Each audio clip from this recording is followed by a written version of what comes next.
দিয়েছি, এখন যারা ভোট দেয় তারা কিন্তু গণে না। মানে গণা পর্যন্ত যেন কোনো রকম দেশি বিদেশি দালাল কোনো যেন না হয়।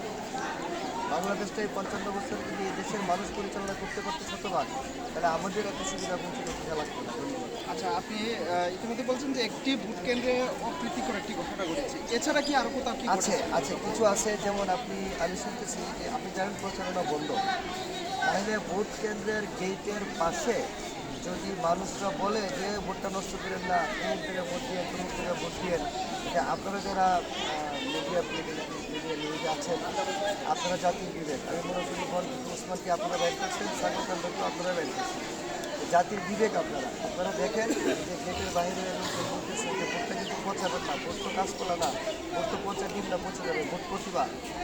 তো এইগুলো কিন্তু হচ্ছে, গেটের সামনে বলাবলি হচ্ছে অমুক দিনের তমুক দিনের। আপনি জানেন যে এক একটা কেন্দ্র সরকার নিয়ন্ত্রণ করছে এইভাবে 2 কিলোমিটারের মধ্যে আমি হেঁটে আসতে পারি, তার মানে আশেপাশে সবাইকে চিনে।